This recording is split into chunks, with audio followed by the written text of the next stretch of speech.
All right, so we're happy to have Humberto Moreira giving the first of the two papers in this prize session. These are excellent papers. Humberto, you have 40 minutes, so take it away. Okay, thank you very much, Henrique. Thank you for the organizers of the meeting. So this is a joint paper with Vitor Farinha, who is present here in this session, and Piero Gottardi from Access. And this paper is about risk classification in insurance market with two dimensions of heterogeneity, right? So what is the main motivation of this paper is to recognize that insurance market risk classification consists of the use of individual data in order to access or classify individual risks, and as a consequence to better fit or their premium offers, so to do a better match with the insurance providers. So if you think a little bit, this is very intuitive. The use of more information may reduce the information asymmetry on one hand, but on the other hand, it also introduces price dispersion, because now the price is going to depend on other information, and that can hurt the insuree since he is risk averse typically, right?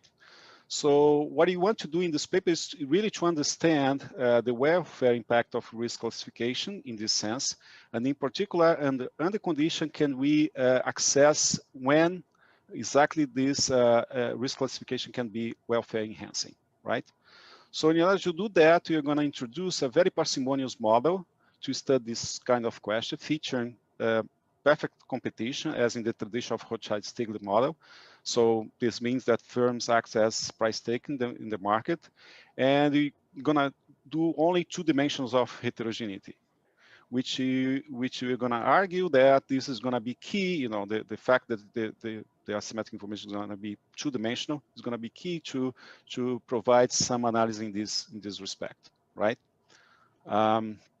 So if you come back to the classical Rothschild-Stiglitz, which is the departing point of this kind of analysis, what you're going to see there is that the equilibrium is going to be separating, right? So each risk type is going to get a different type, different amount of insurance of coverage. And because of that, the equilibrium is going to be prior not dependent, right? So the prior distribution of the characteristics does not going to affect the equilibrium outcome. So if you go to alternative models as Dasgupta masking, Dubey-Janakople, which is a generalization that introduced this kind of pooling equilibrium, but since we have one-dimensional, even the Guerrieri-Scheimer that I'm citing here, which is not exactly in insurance context, but in this kind of paper, like Guerrieri-Scheimer, you're going to have like a one-dimensional sufficient statistic to characterize the private information, which is common for the provider of insurance and the insuree, right? So what you're going to argue is that multidimensionality of the heterogeneity is very important in order to get that kind of dependence of the outcome to the distribution of characteristics, right? And so the channel that is going to be explored in this paper is that this kind of multidimensionality is going to allows us to the possibility of cross subsidies and distribution effects in the equilibrium, right? Which is not present in one-dimensional kind of model. And if you go to the empirical literature, although this is not an empirical paper, but you're going to see that there is a huge evidence, you know, very recent, showing that multidimensionality is very important. So just to give an idea, this paper by Cohen and Einab, they provide a structural model to estimate risk preference from the data on the deductibles choice in automobile contracts. And they show that an observable heterogeneity in risk aversion is greater than that on risk, and you're going to illustrate exactly this point, you know, in our theoretical model. And if you go further in the empirical literature, you're going to see that the recent paper tries exactly to document this kind of importance in terms of the empirical analysis, right? So as Can I ask a question? I don't know what's the protocol. Yeah, go ahead, Bryce. Okay. So because there is now the competitive search literature now, there are papers that deal with multidimensional heterogeneity. You know, so sure. Guerriere and Scheimer have a paper. I think Brianna Shung has papers, and there's someone at NYU, Basil Williams, I think, also has papers. What is the relationship between what you're doing? The Guerriere Scheimer, the Shung paper is very close related. So it's like they have like a continuous pooling, but she does not explore this kind of impact of the distribution on the equilibrium outcomes as we're going to do here, especially this risk classification or the signal disclosure history that we have here is not present in this kind of paper. Guerriere Scheimer paper is a multidimensional, but as I said, it relies on the idea that we can map, this multidimensional characteristic just one dimensional characteristic, and then you go back again to a kind of one-dimensional analysis. It's true that we can play with the distribution and see the impact, but that the effect is going to be mechanical. You don't really going to see how the distribution is going to affect the elasticity of demand for insurance in this kind of model, right? So it's true this model has a little relationship, but I think your model brings some features that are not present, especially the analysis we're going to do here in terms of what you call risk classification, right? That's our main difference. I don't know if Vito wants to, put more information on this answer, but I think this is pretty much the difference between our contribution and theirs. No, so right, just to add something mentioned, both of these papers, Chang and Guerriere Scheimer's, the preferences of the informed side, they're such that at any two types, they're in different curves either satisfy single crossing or they are identical. So this means you can find a one-dimensional, sufficient statistic that for the property information of agents as it comes to their preferences over content. Exactly. In our case, you cannot do that, right? So what this paper does, so you consider, as I said, a price-taking competitive insurance model with risk dispersion and preference heterogeneity. That is these two dimensions that I talked about. So we provide equilibrium characterization, right? So our model is going to be parsimonious, in a way it's very simple, but although it's simple, it's very hard in general to do the equilibrium characterization in this kind of model. And the methodology you're going to use in this paper is also new. We study like a neighborhood of a model with a pure risk heterogeneity. What I'm going to do here, because of equilibrium multiplicity, there is going to be an issue in this kind of model as well. You're going to treat that multiplicity doing like an approximation to the one-dimensional model, which has a unique equilibrium. So you're going to see how, departing from one-dimensional model, how the introduction of a small heterogeneity in this risk preference dimension is going to introduce some, effect of the distribution on the outcome of the equilibrium, right? So this is going to leverage, for sure, the tractability of the one-dimensional model and highlights the novel qualitative results that you're going to have in this paper compared to the one-dimensional literature, right? So the novel effects, what are the main results you're going to get from this exercise? So first of all, yes? I didn't quite understand. Are you saying that you're going to select one equilibrium by looking at a perturbation? I'm gonna, to be more precise, I'm going to show that since I'm using this neighborhood, this small neighborhood of the one-dimensional equilibrium, you're gonna see that all the equilibria that I'm gonna have in the model are gonna have the same properties. It's gonna be robust in a way, right? For a very small departure from this one-dimensional model. It doesn't matter which selection you're gonna get, the qualitative results are gonna be the same if you play with a small neighborhood. That's the goal of the analysis, right? So in general, you have the multiplicity, and with the multiplicity, you cannot really pin down in general what is going to be the effect, right? The effect can be, ambiguous, but in this, if you departed from a small, neighborhood of the one-dimensional model, you can sharply say what is going to be the result, what's going to be the effect. Do you understand, Eduardo? All right. Yes, I got it. Thanks. So there are two kinds of exercises you're gonna do in this paper. One is the signal disclosure, which is exactly connect with this risk classification story that I was motivating first, right?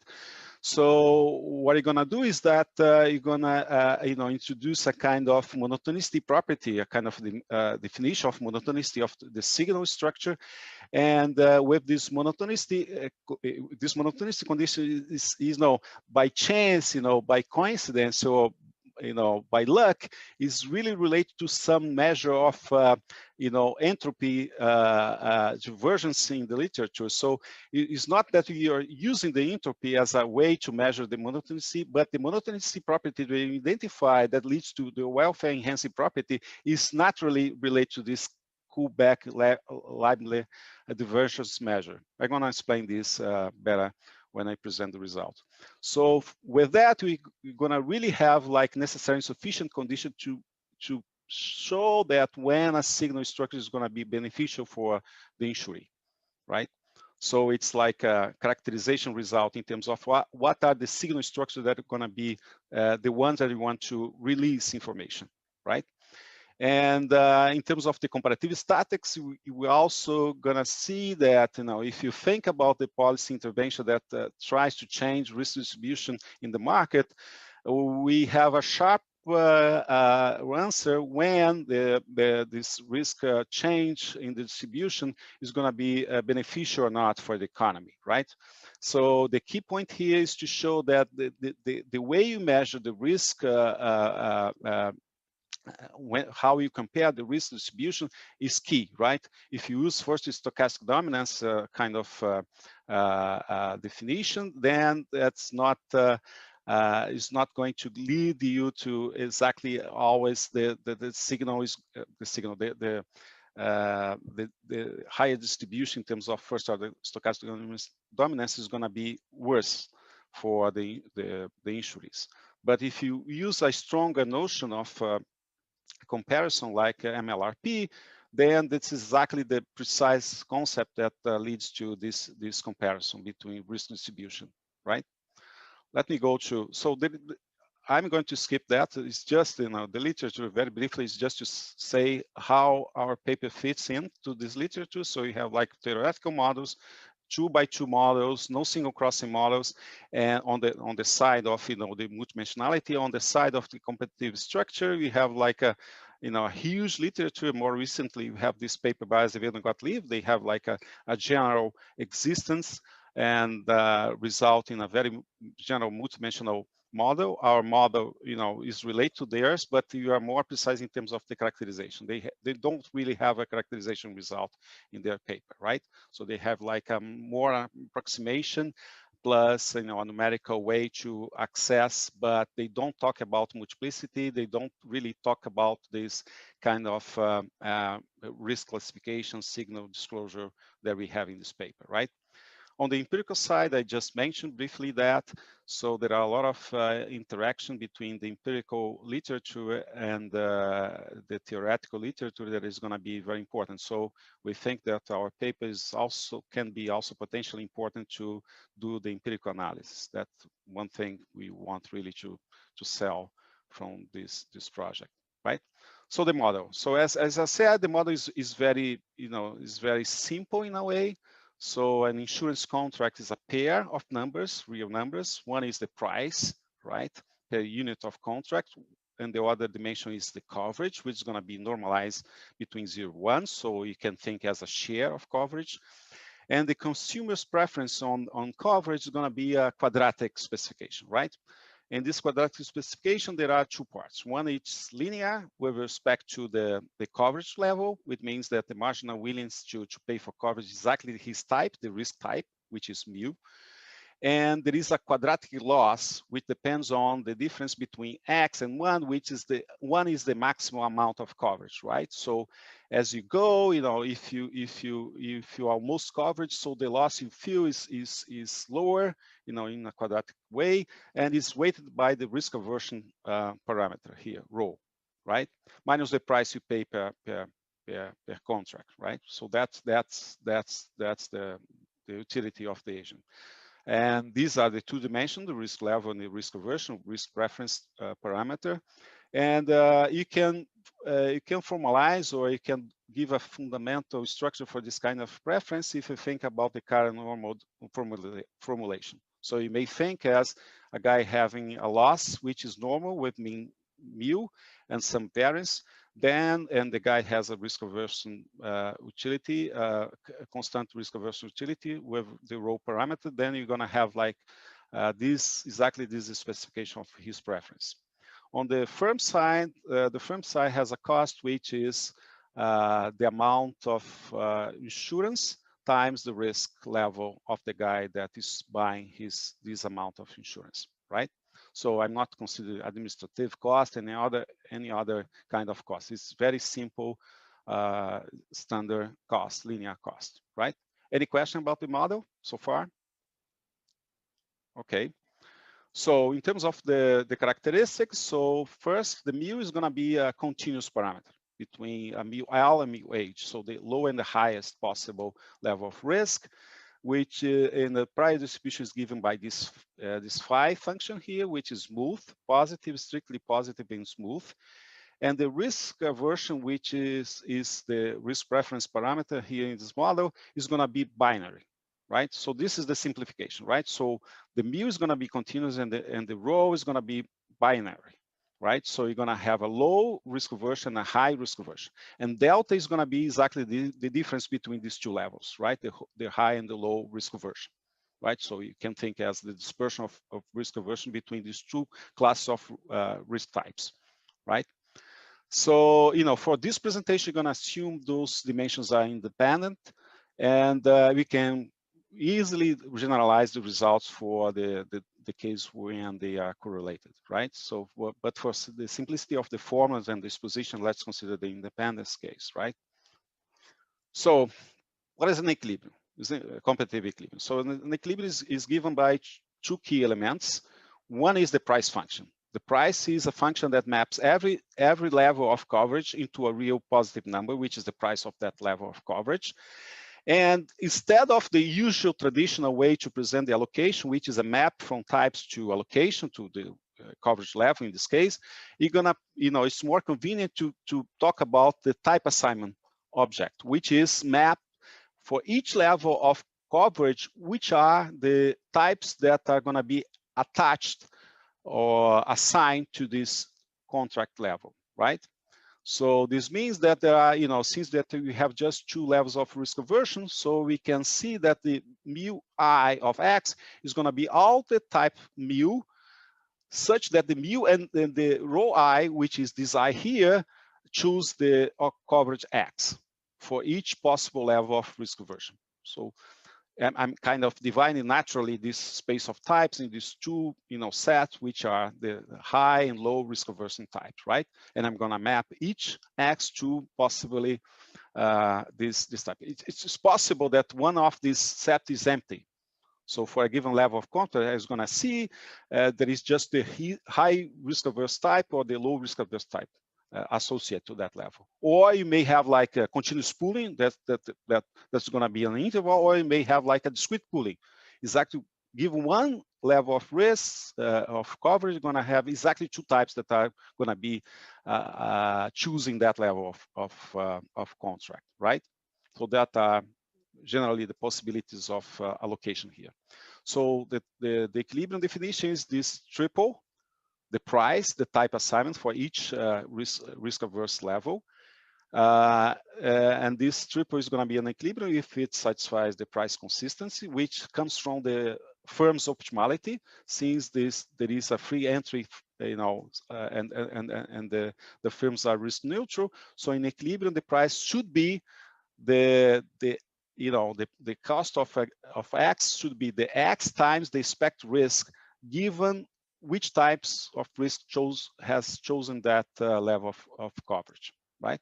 So this is exactly a zero profit condition on the firm sides.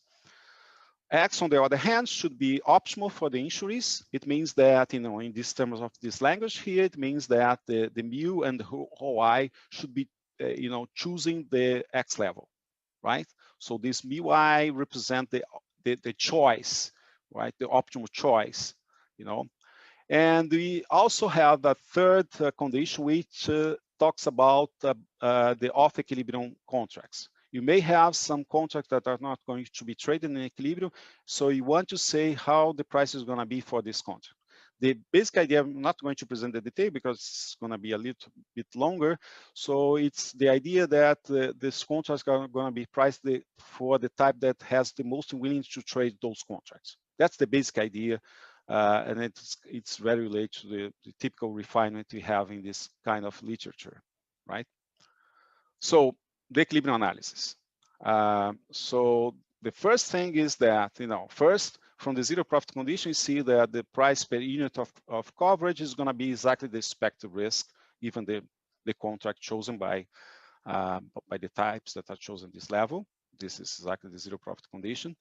And if you play with the first order condition of the issues problem, then you're going to see that the marginal price, the marginal cost per contract X, you know, at margin should be the marginal benefit. The marginal benefit is mu, the risk, and this quadratic term, which is it's related to the quadratic loss in the utility function of the insurance. So you see that here you may have like potentially two types, you know, that you're going to have exactly the same marginal, paying the same marginal price.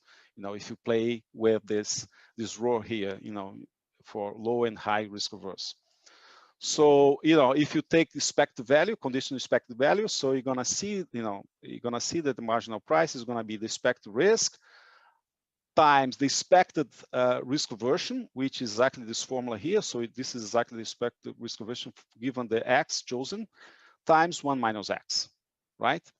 So if you plug in, you know, that formula into this one here, you can find the ODE, right? And, you know, arguing that the highest type is going to be covered completely. So means that the highest risk type here, which is mu age, is going to be choosing coverage 1. And now you can easily solve this ordinary differential equation here, right?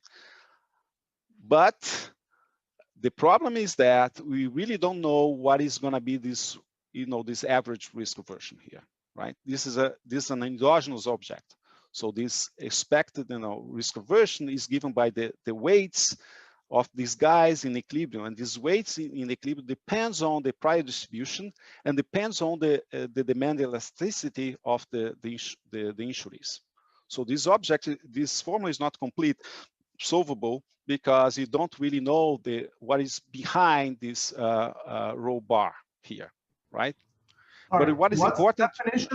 What's the definition of row bar? I missed that. This is exactly that. So this is the average risk aversion. Right? Okay. So if you take this formula here and take the expectation in both sides, you're going to get this expression here, and you plug in this, you know, zero profit condition here, and you're going to get this ordinary differential equation here, right? Mm-hmm. So if you see like this, you know, oh, you solve the model, there is no problem here. Oh, it's not true because you don't really know this row bar. You have to really pin down this row bar. That's the complication of the model, right? So, for instance, in one-dimensional case that I'm going to present in a minute, then this is over because this is none, right? This is going to be a rho naught, which is the level of risk aversion that is known by the population. But here is an average of something that you don't know the realization. You have to come up what is the weights of this this type rho in equilibrium, which is endogenous, right? All right. But what this formula is important, and I want to highlight that, is the top-down effect, right? Now, if you see a type that is choosing a given level X, so it's what is important for him is not only, you know, his risk, right, but all risk that is coming above him, all the types that are choosing higher level of coverage, right? This is likely given by this formula. This comes from incentive compatibility constraint. In the end, this is exactly incentive compatibility constraint that is pinned down from the ordinary differential equation coming from the first order condition of the insury, right? But this is a channel that is very important for the analysis, as you're gonna see, right? So let's start with the delta equals to 0, right? case. And then you're gonna see that the formula is very simple, because now you know the rho naught, right? So the equilibrium is gonna be unique, no dependence on the distribution, as you see from this formula, right? This is not new, this is in Rothschild ceiling and also here, right? So the analysis for the two-dimensional case. So now let's suppose the delta is positive.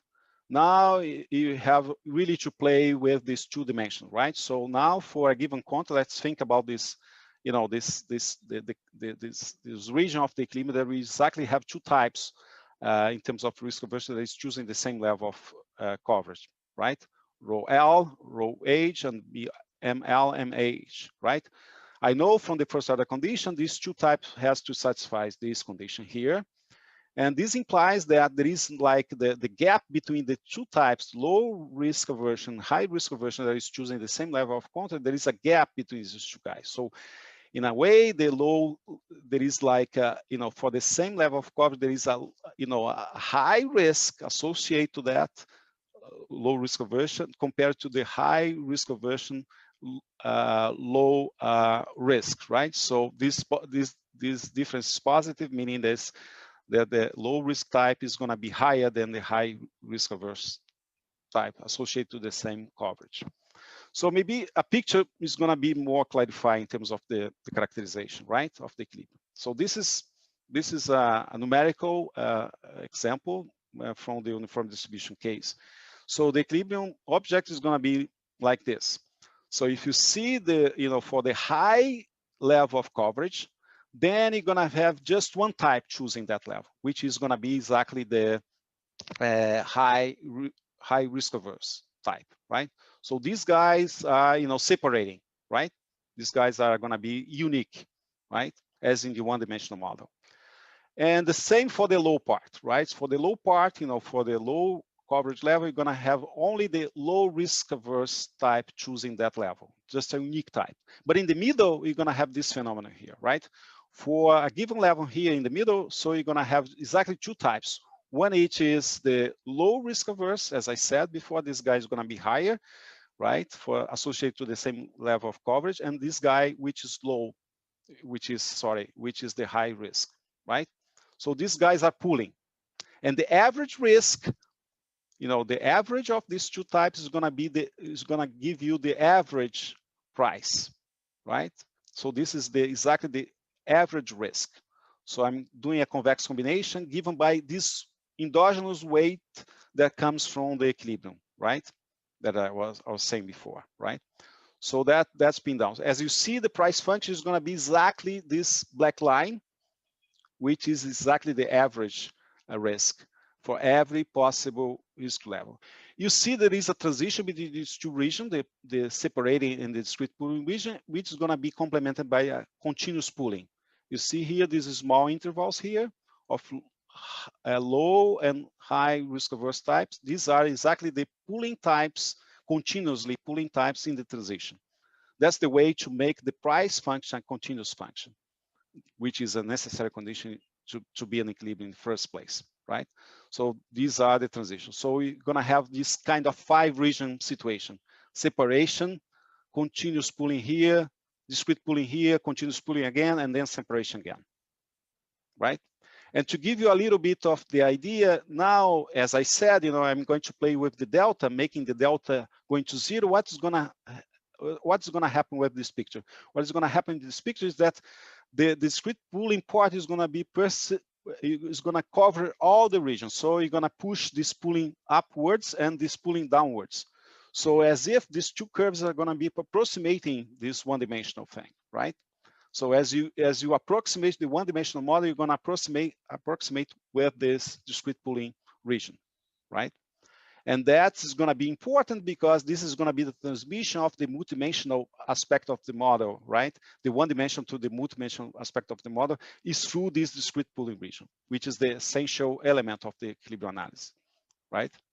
So this is the proposition, is just to say, you know, this is exactly the proposition that materialized the picture, right? I'm not going to go there, but there is just one important observation, is that for every fixed small delta, there exists not only one, but a multiple equilibria for this model, really have a one-dimensional parameter that maps all the possible equilibrium, like this one that I'm presenting in the picture right here. So there is no uniqueness in this kind of situation, right?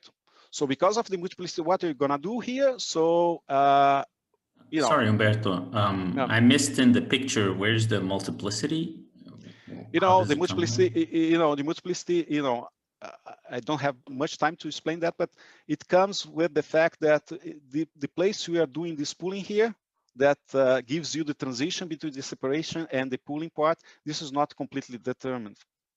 There is some indeterminacy that you can play with. So there is a small interval where you can play, where you start the transition from the separation to the discrete pooling. When you pin down that, everything else is going to be pinned downwards. That's the nature of the multiplicity, right? So you have a continuum of possible intervals. Yeah, it's a continuum of, continuum ways to do this transition, right? It's not very big. There is like a limit to do that, but there is like a limit. And this comes some because that is going to impact. There is no way to really say that there is like a Pareto dominating equilibrium in this class, right? We thought about that, and it's not possible at all. So what are you going to do? So you're going to do the local analysis, right? So you come back to delta equals to 0. You know there is a unique equilibrium, no distribution effect, right? So in the equilibrium characteristics, just learn that there is a equilibrium multiplicity. All the equilibrium is going to have this 5-region structure. So what you're going to do is you're going to leverage the fact that we know the exact equilibrium at delta equals to 0 and play locally with that, right? How you do that? The traditional way, right? You play with the Taylor approximation. So we span the price as a function of this parameter delta with the risk aversion dispersion. So you can write down the price in terms of the level times the first order condition and the second order condition. As you're going to see, the level and the first order approximation, these terms are not going to depend on the distribution, but the second order term is going to depend on the distribution. And that is the channel that is going to explain how the distribution is going to affect the price and the equilibrium outcome, right? So you take the derivative. What is nice is that the derivative at delta equals to 0 exists. That is very, very complicated to prove that, but you manage to prove that the derivative exists up to the second order. And these two terms, as I said, are not going to depend on the distribution, but this term, the key term, is going to depend on distribution.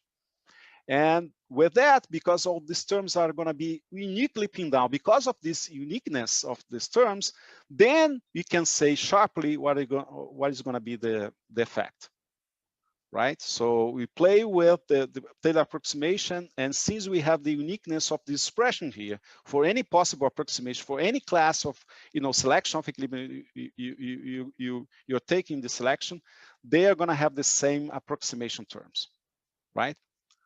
So here is this key term that I said. So you see it's an ugly formula, but I want to really highlight the fact that here, exactly in this formula here, it shows up the hazard rate of the distribution of risk. And that's the channel, that's the important channel that is going to explain the impact of the distribution prices through the second order term, right? I'm running out of time, so let's go very briefly. Let me explore this formula to do two exercises. The first one is the signal disclosure, right? So what is a signal disclosure? What is a signal? So a signal is just a set of signal which can be potentially informative about risk, which can be disclosed, right? As our motivation, this is the kind of risk classification you can think as gender, age, or things like that, demographic characteristics that are going to be the signal. So the signal structure is just a function for each X, for each S in this set. This is going to give a distribution, the probability of some risk to show up, right? So that's the function that describes the probability of a given mu, given that you see a signal S, right?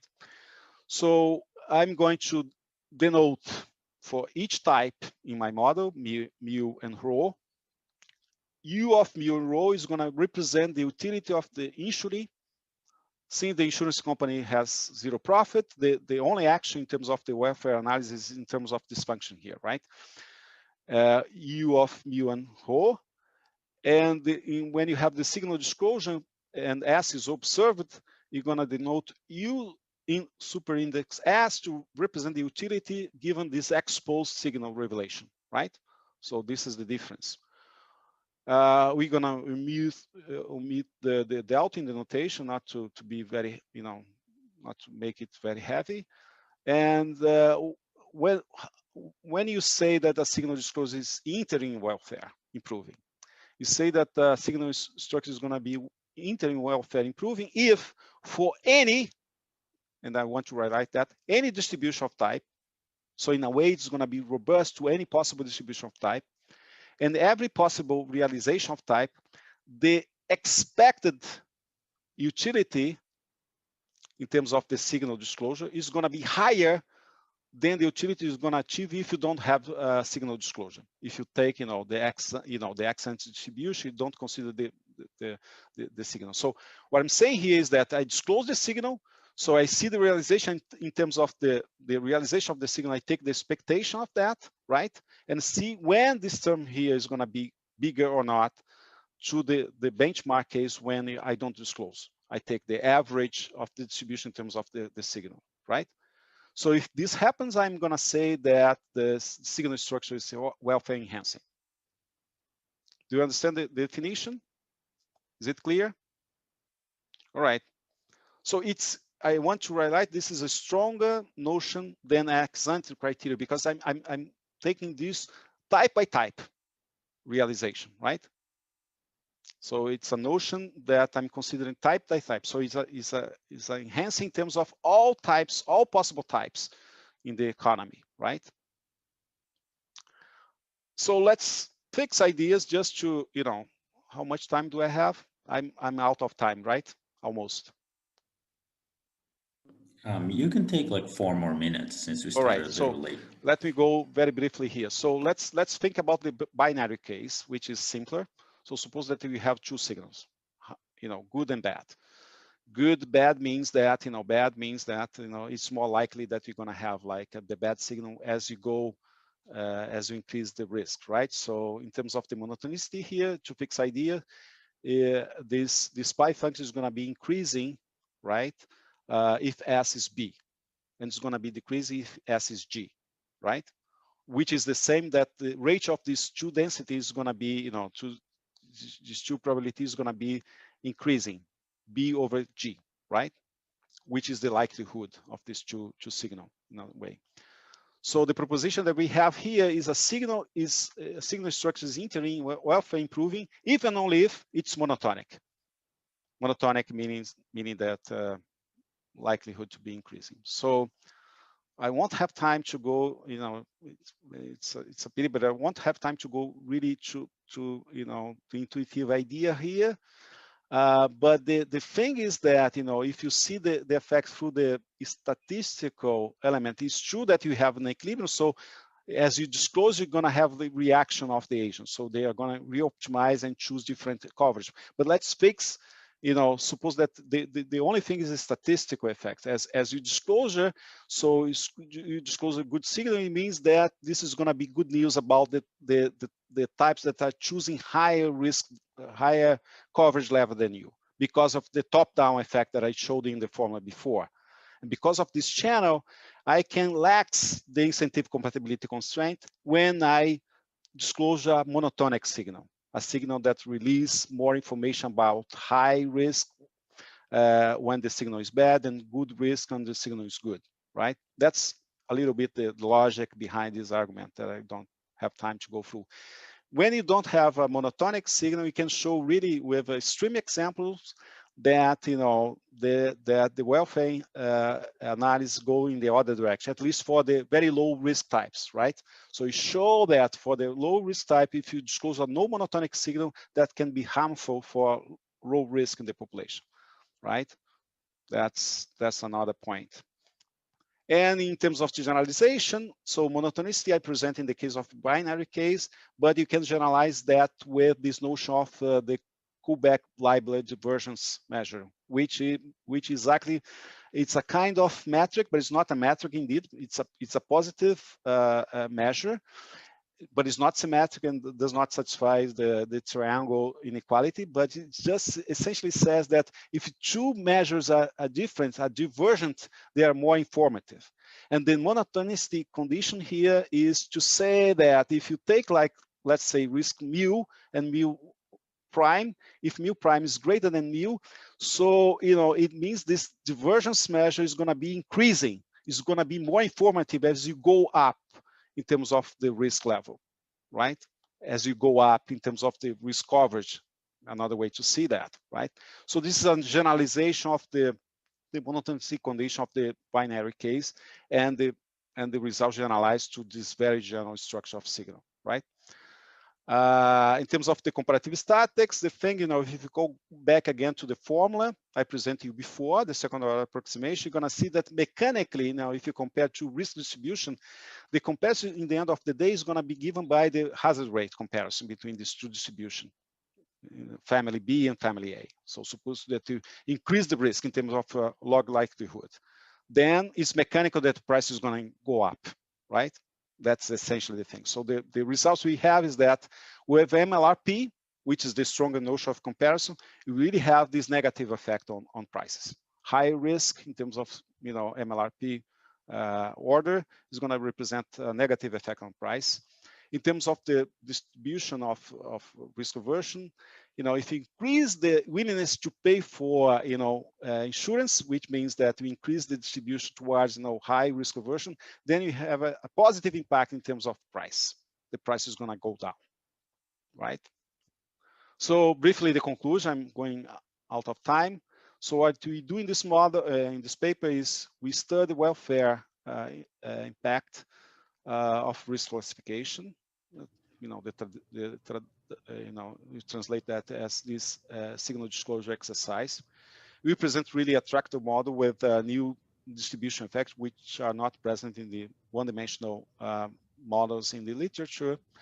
And you do this novel exercise in terms of signal disclosure, showing that novel conditions characterize welfare improving signals when exactly we have welfare improving signal structure, when it's good or not to have release of information about some demographic characteristics of the agents. And in terms of the risk classification, we show that the MLRP is the right way to to do the comparison between different families of risk distribution. That's it. Thank you very much. I've got a question. Yeah. Umberto, I'm curious if you guys know anything about the monopolist case. Well, the monopolist case, there are a lot of papers. The monopolist case, there is a paper by Shell and oh gosh, it's one-dimensional model. So the hardest thing is about two-dimensional model. It's really hard. Right, it's really hard to characterize multidimensional models, right? So this is the first thing. Really, me and Vitor and another co-author is really trying to push this analysis to the monopolistic case. So you're trying really to see how is going to be the comparison of this model here that I just present you in a real two-dimensional continuous type model. And in the goal of the paper is really to do one of the goal of the paper is really to do the comparison between the monopolistic and the competitive case. For the one-dimensional model, there are a lot of papers. There is this very recent paper in Theoretical Economic Journal. Shall we, do you know, Vitor, the authors is... I mean the screen with two-dimensional property information? No, the one-dimensional, the paper that showed up like a couple of years ago in Theoretical Economics. The one-dimensional is going to be super standard, right? It's super standard, but there are some interesting issues about exclusion, pooling. Right. There are some issues that are interesting in the insurance case, but there is, as far as I know, there is no such analysis for a model like this. You said that you're working on the double continuum case. Yeah. But why not taking exactly the model you have, which is a continuum for risk and like a two type risk aversion structure? Well, first we have a hope.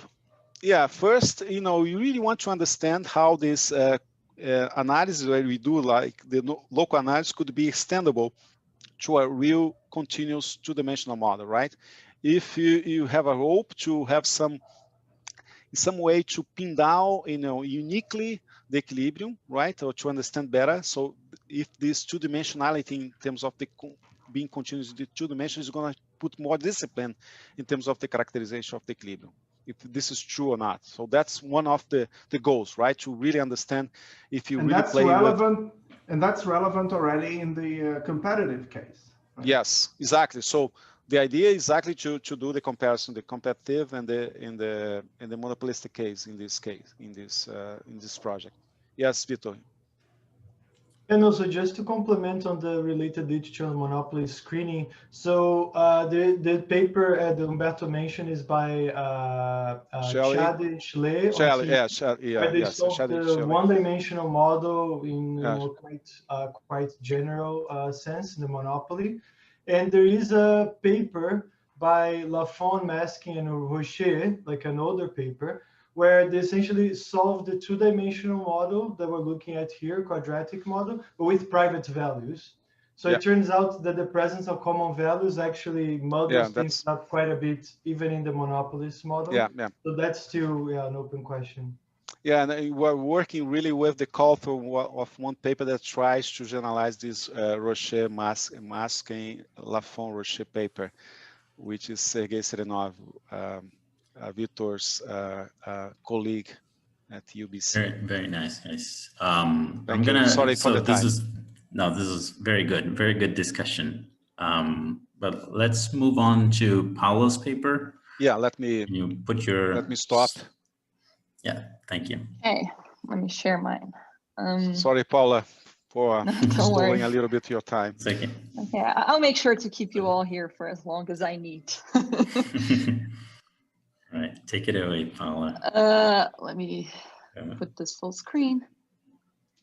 Okay, so first of all, I wanted to say that I'm very happy to be here in Brazil, even if virtually.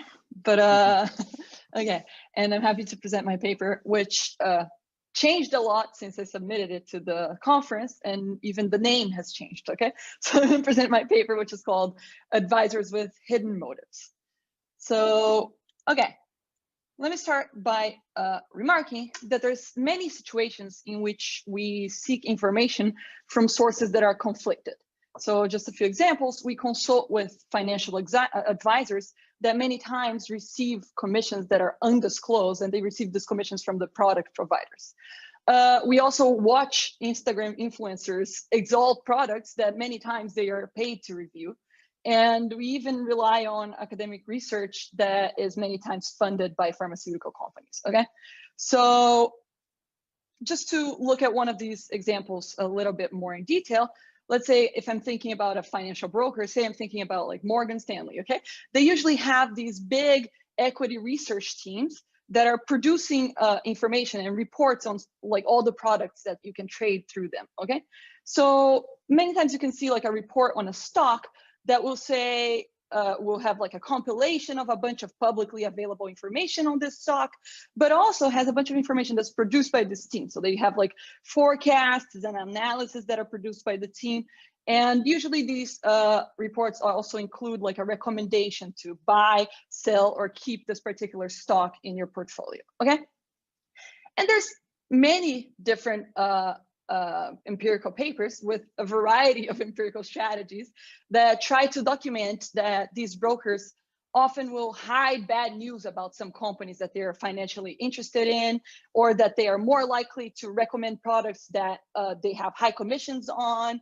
And just in general, that these financial brokers try to steer consumers to make purchases that are more profitable to themselves. Okay, so they use their, I don't know, the disclosures of information to steer these consumers towards whatever they prefer.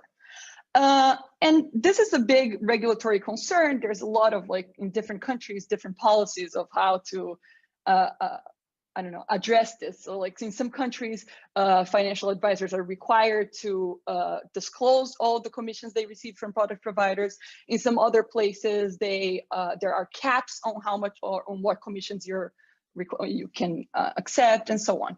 So just to say that this is a big issue of contention, okay? So what do I do in my paper is I propose a model with advisors that have hidden motives, okay? So in my model, I'm gonna have a sender who is the advisor who acquires information about a certain object, and he commits to some rule to disclose this information to a receiver. And this receiver can then see this information that was disclosed and purchase this object that he received information about, okay? And importantly, what is hidden about the advisor's motives here is that the sale of this object might be more or less profitable to the advisor, okay? And this object's profitability is not observed by the receiver, okay? So what I'm gonna do in the paper is study how the sender's hidden motives affect their decision to acquire information about this object and to disclose this information to the receiver, okay? And can I ask a question? Yeah. Does the receiver see anything about the information acquisition by the sender? I mean, they're going to understand what was the signal that was acquired by the sender. They will observe. I mean, I know they won't observe they won't get to see the information, but will they know whether they are acquiring, let's say, more or less information? Yes. Okay. Not just as an equal. Okay, maybe it's too early. Okay. Well, sorry. I'll get to that whenever we get to the model. But Perfect. yeah. In any case, but my main result here that I'm going to show today is I'm going to characterize what the optimal disclosure rules for the sender look like. Okay. So in particular, I'm going to show to you that an advisor is going to optimally disclose some information about the object. In particular, he's going to choose to reveal good news about an object's quality whenever the object sale is sufficiently profitable to the sender. And of course, he's going to do that in order to increase the probability that this object is sold because he's interested in that. And on the other hand, he's going to also reveal bad news sometimes. And in particular, he's going to reveal bad news whenever the object's sale is not very profitable, okay? And even though there's not going to be anything in my model that's going to be explicitly called reputation, you can interpret this, that the sender is going to sometimes reveal bad news to create some reputation with the receiver, okay? So that the receiver knows how to interpret when the sender chooses, for instance, not to disclose any information, okay? So the sender is going to be managing his reputation with the receiver, so it's sometimes useful to reveal some bad news. And we're going to spend most of our time trying to look just like, given that we have some information already, how do we disclose this? But then I'm going to take a next step to show what are the incentives to actually acquire information.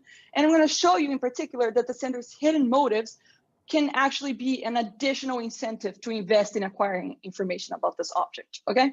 And in particular, we're gonna see that this means that the sender's hidden motives may actually be beneficial to the receiver in terms of the overall informativeness that they get from this advisor, okay? In the paper, I actually say what implications, I tell you about some implications of this about policy, but I don't have anything of that sense here in my presentation today. So let me just make a small remarks on the literature here. There's a huge literature on information design these days, but I just wanted to remark that what I'm going to show you today, my model is related to these Bayesian persuasion models in the sense that I'm going to have this commitment that the sender is going to pre-commit to the way that they disclose the information to the receiver, okay?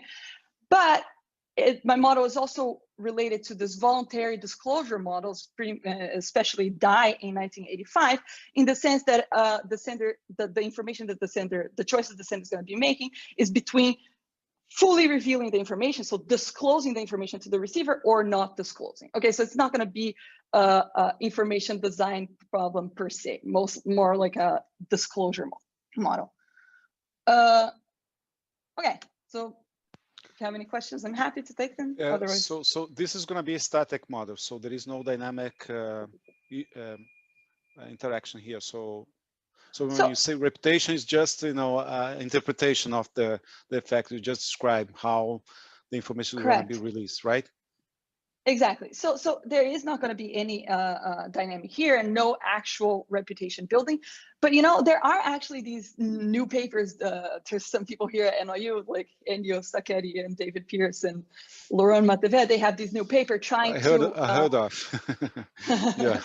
They're trying to justify that the commitment assumption in these Bayesian persuasion models can actually be interpreted as a repeated interaction. That's exactly what I was thinking about. Yes, exactly. So in that sense, you can think that there's like this flavor or dynamics in my model through this like commitment assumption.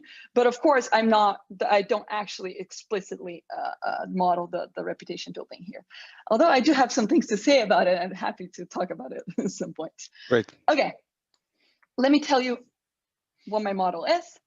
So as I said, I'm going to have a sender who's going to inform a receiver about some object, okay? And importantly, this object is going to have two characteristics. So the object has a quality, which I'm calling X here, between 0 and 1, and it's drawn from some common prior. And this object also has a profitability, which I'm calling W, which is drawn from some other common prior that I'm calling W here, big W for the little w. And this quality and profitability are going to be independently drawn. Moreover, could be positive correlated. The result would stand in is natural, more a natural case. So you would think that higher quality is going to give you more profitability, right? So let me tell you, so whenever I'm talking about my optimal disclosure rule, this independence assumption is not important. So you could just like, I'm stating this as independent, but the proposition is true for whatever distribution, okay, the proposition that I'm going to show you. But whenever we're talking about actually the incentives to acquire information, it is important whether these things are positively correlated or not. And in whatever I'm going to tell you today, I'm going to take them to be independent. All right. Okay. Okay, so moreover, this receiver is going to have access to some outside option, which I'm calling Y, which is also distributed. It's also between 0 and 1, and it's drawn from some common prior, big Y. So I'm still going to tell you more information about like who sees what and what information they have at some point. But the end goal is that this receiver is going to have to choose one of two actions. So the receiver has a binary action to take, which I'm going to be calling buy or not buy here, okay? So if the receiver does buy the object, they're going to receive exactly the quality of the object, X, okay? And in that case, the sender receives the profitability. So what this quality and profitability are saying is that quality is what matters to the receiver and the profitability is what matters to the sender, okay? And that's what they receive upon the sale of the object. And on the other hand, the receiver may choose to not buy this object, and in that case, they keep their outside option, which is Y, and the sender gets 0 because no sale was executed, okay?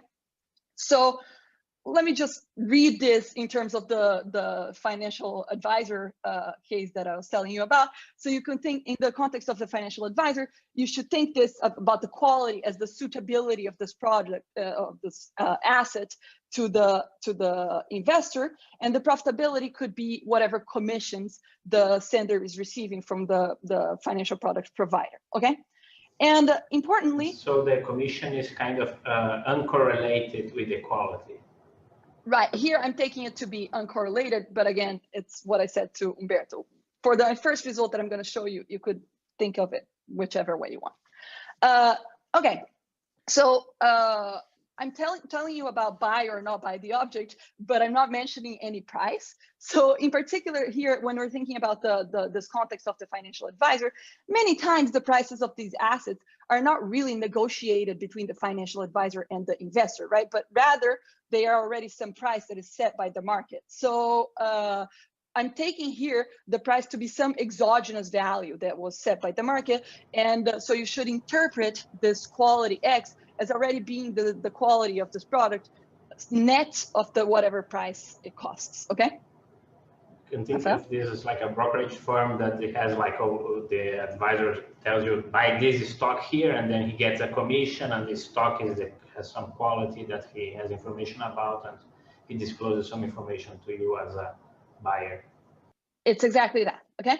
So, and in particular, just one more thing that I wanted to talk about. So when we think about this distribution of receiver outside options, what you should think about is that, so let's say that I'm creating like this report from Morgan Stanley. Many people are going to observe this report, okay? And they're going to, and each of these people, they have like, I don't know, different preferences for risk or different, I don't know, outside options, things that they are already invested in. And you should think of this distribution big Y as the understanding of the sender of what the distribution of like these people's private investments are. Okay, so they understand like on average how people are, I don't know, whatever they are already invested in, and how they would react to whatever information they receive. Okay, so now let me tell you a bit more about actually how the information transmission happens here. So we're going to, I told you that the sender is going to acquire and then disclose information, but first we're going to just pretend that the information has already been acquired. Okay, so let's say that the sender has access to some signal of this object's quality, okay? So it could be that he observes perfectly what the object's quality is, but it could also be that he just observes any signal, okay? So whenever there's a certain realization of the signal, the sender understands what that means in terms of what the expected value of the object's quality is, okay? So, and in my model here, like the receiver is risk neutral. So all that's gonna matter to him is actually the expected value of the object's quality upon the realization of the signal, okay? So in that case, we can understand, we can just like describe the signal that the sender has access to as just the distribution of posterior means that is induced by this signal, okay? And I'm calling this distribution S for signal. Okay, so the sender has access to this technology, but before either the quality or the profitability or the signal realization are drawn, the sender pre-commits to a disclosure rule of how he would go about disclosing these signal realizations to the receiver, okay? So precisely what he's gonna do is that he can choose for each possible signal realization, he can choose whether the signal realization is disclosed to the receiver or not disclosed to the receiver, okay? And importantly here, the sender can make this decision conditional on what the profitability of the object is. So specifically, for each profitability W and for each signal realization X hat, the sender is going to choose a disclosure probability of this realization, okay? So a disclosure policy here is just gonna be exactly this function that maps profitabilities and signal realizations into a probability of disclosure, okay? And just to clarify, the commitment is made prior to the sender getting to know the profitability. So there's no informed principle problem. Right. So I'm not like competing with another one. Yeah. So I don't know yet, but I can condition on what it's going to be tomorrow, my profitability. Yeah. Okay. Paula, quick question. Yes. So just related to the motivation for commitment with respect to reputation. So if I'm thinking of the investment decision, I can see how over time I would understand how informative the signal is about X because I see if the investment's paid off or not. But if the signal is also informative about profitability for the sender, how would I learn? I would have to be observing over time which commission the sender obtained. Like how would I end up learning how informative it is about W? Right.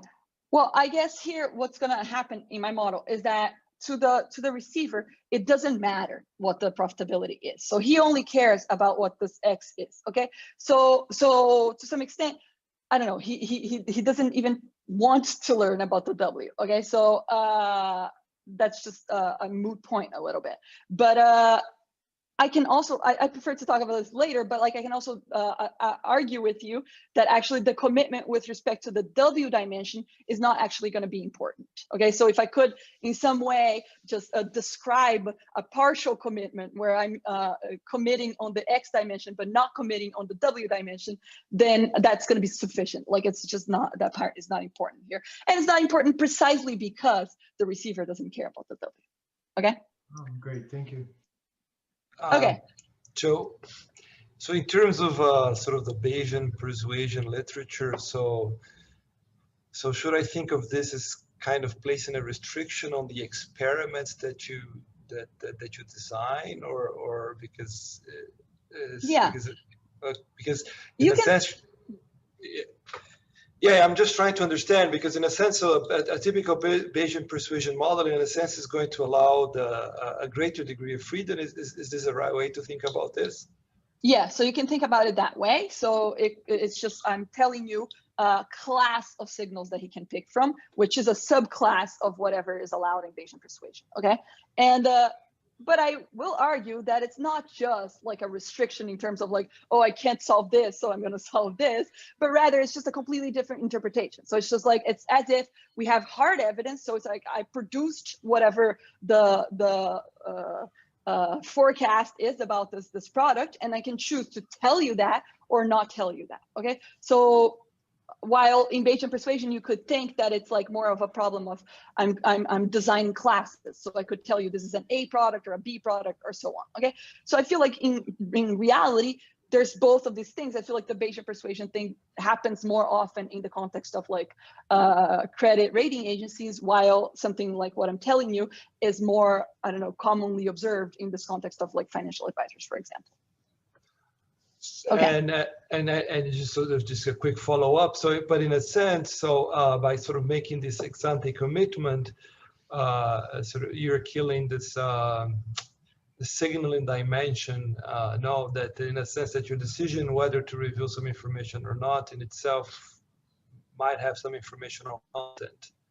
No? Right. So, and have you thought about this, or I don't know. Anyway, just maybe this is taking you too far away from what the paper is, but I'm just interested in it. No, okay. So these models where like we do the cheap talk version of a disclosure model, they exist out there. And like, for instance, this model that I mentioned to you in my literature, the DIE model, that's pretty much where it started. Okay. Again, I want to argue, like I told you to Humberto, that like one way we can think about these like Bayesian persuasion thing is that we can somehow create like a reputation. So in that sense, it's just like, it's like almost taking into account like I don't know, a dynamic version of this type of models. Okay. So it's just, I mean, it's that question exists and it's out there, the papers exist. Okay. So, so let me tell you, so this is, as I told you, what the disclosure rules look like. Now let me tell you from the perspective of the receiver. So let's say that there's a certain realization that the sender chose to disclose to the receiver. Then what that means is that the receiver is going to have his mean posterior be exactly equal to x hat, which was the realization to start with. And however, let's say that if the realization happened and the sender chose not to disclose this realization to the receiver, then how does the receiver create his mean posterior in his head?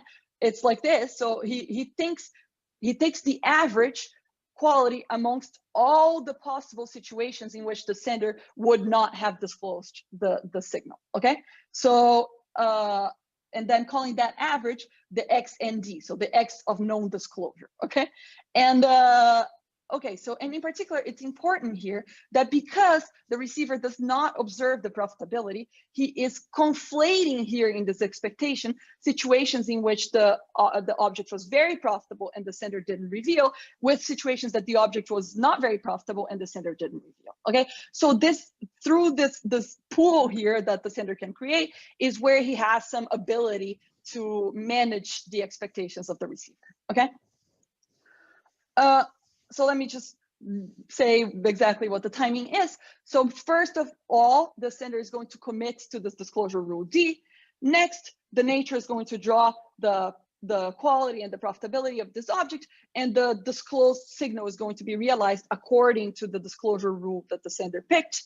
And finally, the receiver is going to draw his outside option Y, and he's going to choose whether to buy this object or not buy this object. In particular, he's going to buy this object whenever his posterior mean is higher than his outside option. Okay, so yeah, and then payoffs are going to be realized as according to what I said. So just to clarify, the S is exogenously determined here, right? You're not going to be choosing this. So for now, distribution I'm just of signal. taking this S as given. Okay. Okay. Okay. So Okay, so let me tell you a little bit about what the sender's objective is here. So let's clarify what the sender's objective is. So let's look first down here. So suppose that the sender picked a disclosure rule, okay? So what this P of WD is what is the probability that the object of profitability W is sold whenever the sender picked the disclosure rule D, okay? So let me describe to you what that is. So there's two things that can happen. So let's say that a signal realization X happened, and then he can either disclose that signal realization, which happens with probability D of WX, okay? And in that case, the receiver perfectly understands that the signal was X, and he buys the object with probability Y of X, okay? Where this big Y, remember, is the CDF of the receiver's outside option. So the probability that the receiver's outside option is lower than this X is Y of X, okay? Okay, or on the other hand, it might be that the sender chose not to reveal this, not to disclose this realization to the receiver. That happens with probability 1 minus D. And in that case, what the receiver does is he thinks that the quality of this object is X and D, so the X of non-disclosure, and so he buys whenever his outside option is less than X and D. And of course, this X and D, the disclosure rule is inside there. Okay, so this is an endogenous object itself. Okay, so let's say that I chose this disclosure rule, and it implies a bunch of these probabilities of sales for each different profitabilities. Okay, so what is the value to the sender? The value to the sender is exactly the expected value of the product between the profitability and the probability that the object is sold given its profitability, okay? So you see here, that's exactly what I have here. So W times the P of W, the expected value of that, okay? And importantly, I can just split this into two terms, okay? So I'm gonna split this into one term, which is gonna be the expected profitability of this object times the expected probability of sale, plus a covariance term, okay? So on the one hand, what the sender wants to do is he wants to maximize overall the probability that this object gets sold, okay? Any object, whichever the profitability is. And on the other hand, what he wants to do is he wants to maximize what's the covariance between the profitability of the object and the probability that the object gets sold, okay? So I guess this is a pretty clean way to think about this, that the sender has this conflicting, sometimes you're going to see that it's conflicting objective of maximizing both the overall probability of sale, but also the covariance. So sometimes I might be willing to give up on the overall probability of sale if that means to maximize the covariance, okay? Okay, so Paula, that's just a quick question.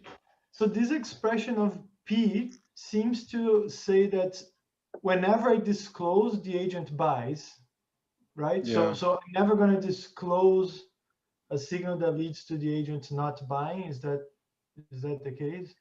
Right, but I pre-committed. So I'm also affecting the XND itself with my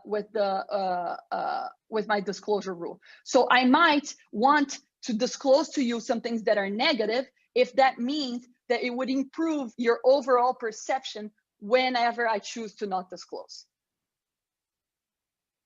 Okay? So, okay, so now let me tell you what my optimal disclosure rules look like. So here's my main proposition.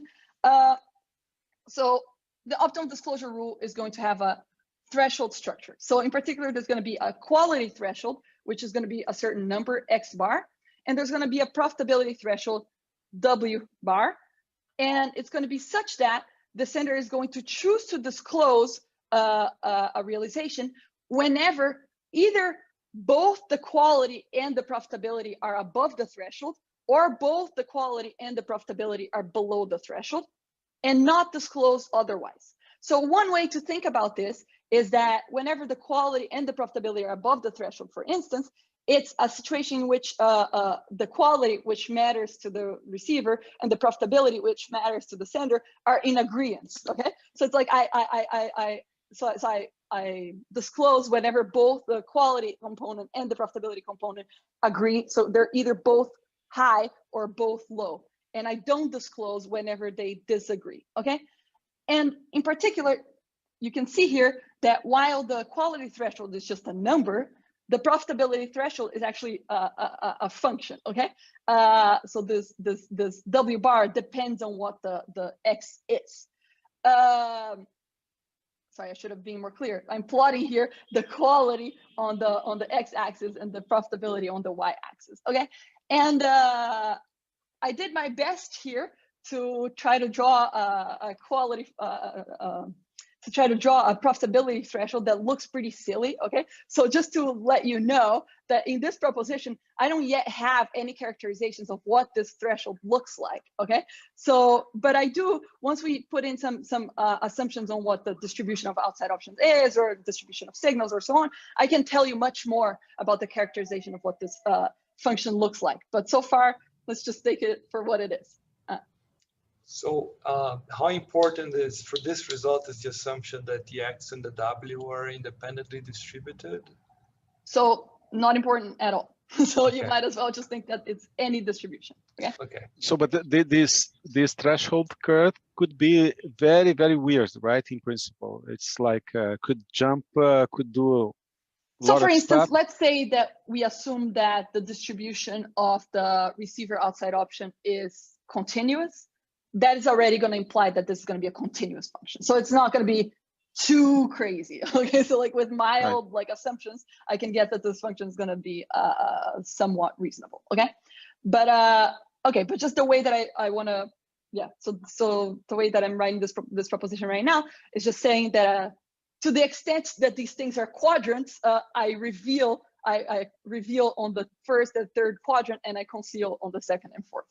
Okay, so I'm going to try to give you a proof of this. So let's look. So let's say I take any disclosure rule. So I'm just trying to plot one here that is, I don't know, silly. So let's say that here in red is every situation in which I choose not to disclose, and in white is every situation in which I choose to disclose. Okay. So let's take as given this disclosure rule. So knowing what the disclosure rule, I can use it to compute what that X of non-disclosure is. So what I can do is I can just compute what is the average quality amongst all the situations in which the sender chooses not to disclose this signal. So what is the average quality amongst all the red situations here?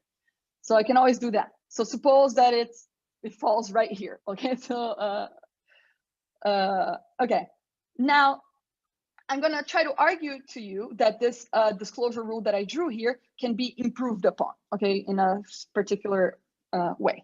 Okay, so look, let's take first a certain realization, X hat, that happens to be below the X and D, okay? So if I take the situation here, you see that, well, in this particular disclosure rule that I drew, I am not disclosing for low values of the profitability. I am disclosing for high values of the profitability. But because this X hat is below X and D, I'm better off whenever I get the known disclosure, right? So you see that like upon known disclosure, the receiver would think that the quality is X and D and would buy it with probability Y of X and D. And upon disclosure, he would think that the quality is X hat and would buy it with probability Y of X hat, which is smaller than Y of X and D, okay? So in this case, I could maintain the expected probability of sale, but increase the covariance between profitability and probability of sale by flipping this, okay? So what I did here is to the receiver, it doesn't matter whether I am he doesn't care about the profitability. So to him, it doesn't matter whether I am hiding when the profitability is low or whether I'm hiding when the profitability is high. So if I maintain the probability that I am disclosing given the X hat and I just flip it, to the receiver, that makes no difference. But to the sender, that is very good because it improved the covariance between the profitability and the sale probability, okay? And sort of I can do the opposite here. If I take an X hat that is above the X and D. So in this case, with correlation, this is not true, right? This mechanism is not true. It's still true. So for instance, here I didn't tell you I didn't tell you anything right here about what the distribution is. So for instance, let's say I take the marginal. So let's say that I tell you that I'm going to reveal to you when the signal is 0.2, I don't know, half the time. Half the time when the signal is 0.2, I'm going to reveal it to you. Okay. So let's say that is correlated. So let's say that, yeah, what I'm saying is like, I can just reveal the highest ones. I mean, I can conceal the highest ones that are going to happen for the 0.2 here or whatever. Okay, so let me try to be more clear. So this X hat here, it doesn't matter that like the distribution is the same for any, I don't know, for any profitability. So you just take any distribution. I can always flip it this way. I guess the reason is because I don't care about W. No, the buyer, no, I see. Yeah, you can do any relabelling you want, just keeping the same probability in the end. That's going to be the same. Right. So if I commit to a marginal, that's all the receiver cares about. And then how these things are correlated, he doesn't care about. Okay. So I can just pick that one to my advantage. Okay. So as I said, I can flip it this way, and then whenever I take this X hat that is actually higher than the X and D, in that case, I'm happier if I have if the signal gets disclosed, and sadder if the signal gets concealed. So what I do is, again, I flip it. So I reveal it for the high profitability guy, and I conceal it for the low profitability guy, and that part was already the correct way up.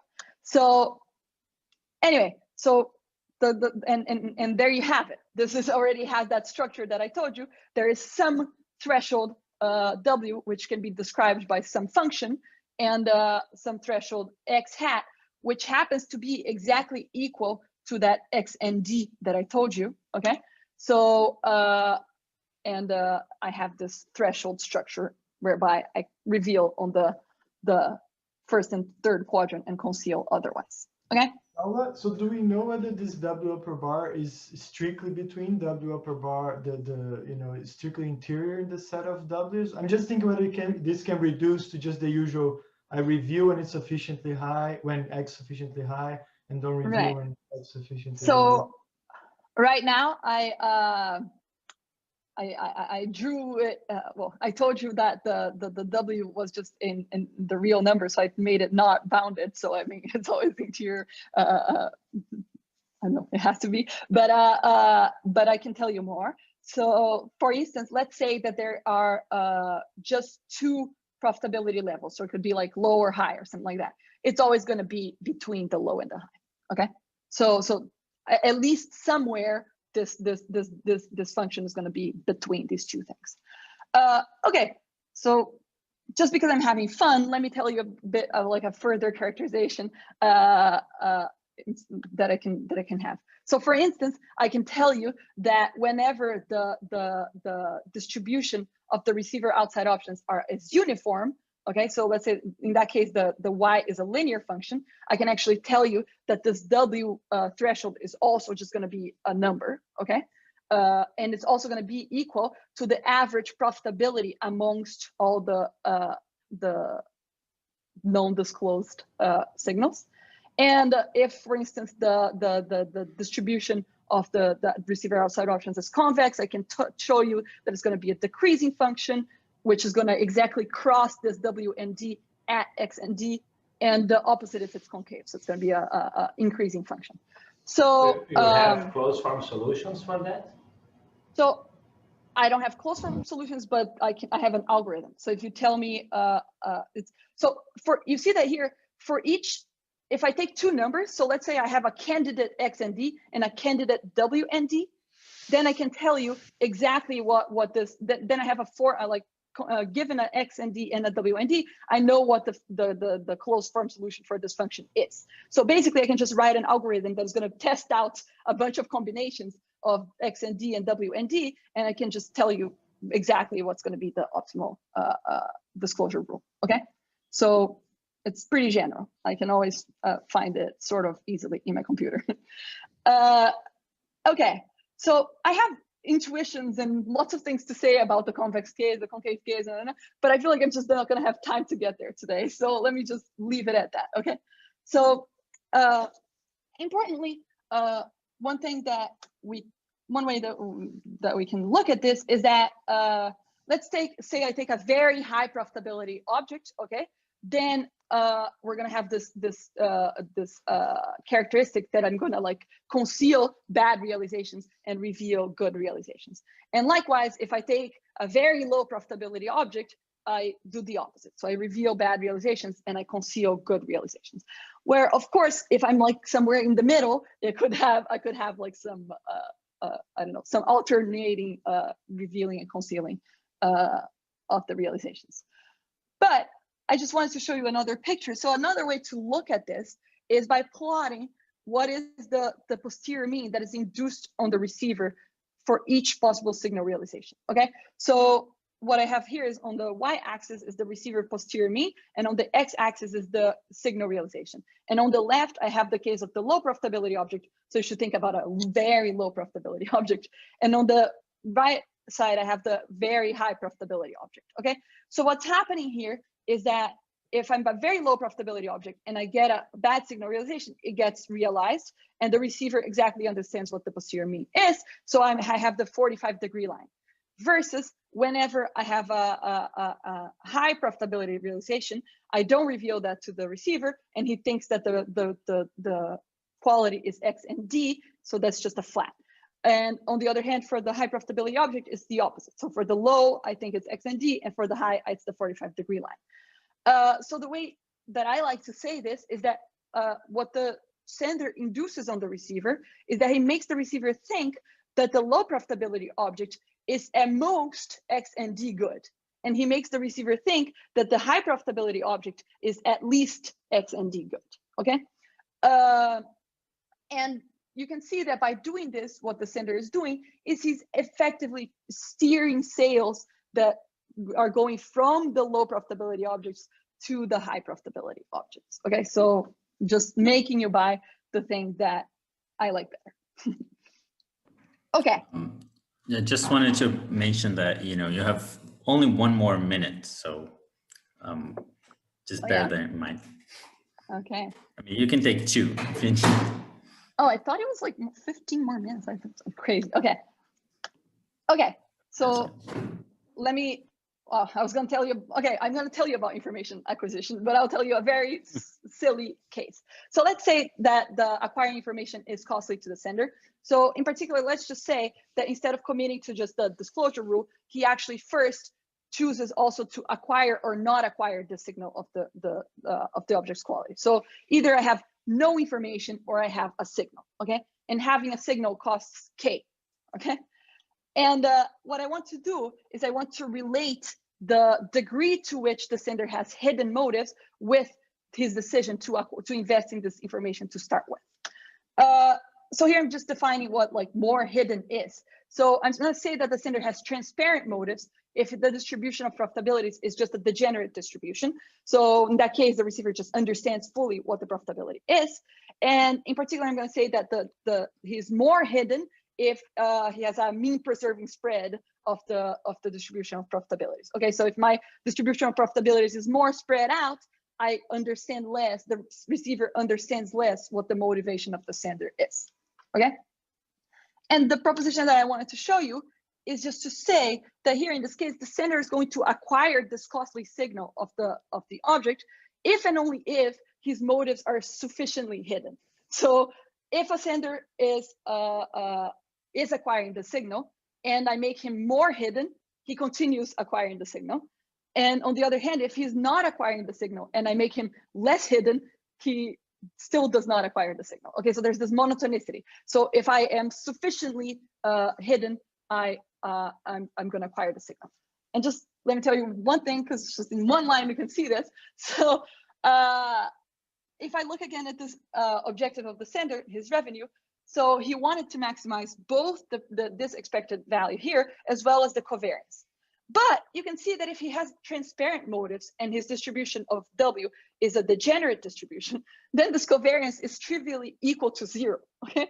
So what that means is that, for instance, if I have transparent motives, all I can do is try to maximize this expected value here. So it's like I can use this information in less ways. Okay. So versus if I have hidden motives, I can sort of like use it. I have more scope of what to do with this information in my benefit. Okay. And so if I am sufficiently hidden, I do acquire this information, and I do end up being more informative to the receiver as well. Okay. But just because trivially in this case, in the case that I didn't acquire the information, I couldn't be informative at all. In the paper, I have more, I don't know, general results about like how to acquire the cost of information and so on. Let me finish with one sentence. So what I want to say is that the takeaway is that the hidden motives of the sender may actually be here an additional incentive for him to acquire some information that is relevant not to himself, but to the receiver. So this hidden motives may actually be a way in which the incentives of the sender and the receiver are actually aligned. So they both get more out of this. And leave it there. Very cool. Is it always better for the receiver to face someone with hidden motives, or is it that it can be better? What's the result? I said here maybe better. So I guess I can tell you more in particular cases. So for instance, if the distribution of receiver outside options is uniform, I know that it will be better. Very nice. I had one quick question, maybe, because I saw that. So in the paper, you had this one-dimensional choice of information, right? There's one dimension that controls information. But I was thinking of an alternative that is more along the lines of what Braz asked. If you allowed people to acquire any information structure, and you had a cost that is, say, monotone in the Blackwell order, right? So more informative signals cost more. Then you would just never acquire a signal that you would not want to reveal later, right? Like, so, you know, if you would, So here, one important thing is that when I'm talking, of course, I should have told people more about like the setup of the acquiring that I have in the paper. But so here, when I say that these things are independent, when I invest in acquiring a signal about the quality, I'm investing in acquiring a signal about the quality for all the profitabilities. Okay, so it's like I'm gonna know, regardless of what this profitability is, what the distribution of signals are. So I might want to acquire some information that I'm not gonna reveal because I acquire it as a bundle for all these profitability objects. Okay, so it's like and then I can just selectively disclose whenever it's convenient for me. But if I could already invest in acquiring this thing as a correlated signal about the profitability of the signal, then I agree that there would be no reason to actually acquire things I am not going to end up disclosing. And those papers are also out there. So. Okay, cool. All right. Very nice. All right, great. I think that's it. We can stop here. This is very good. Okay. Thanks a lot. Thank you. Thank you, Paula. Thank you very much. Thank you very much. Thank you, Eduardo, Braz, Rafael. Very nice. Nikki. Thank you. All the audience. Bye-bye. Thank you. Bye, Vitor. Go have breakfast. Or sleep again. Yes. Back to bed. Bye-bye. Take care. Bye.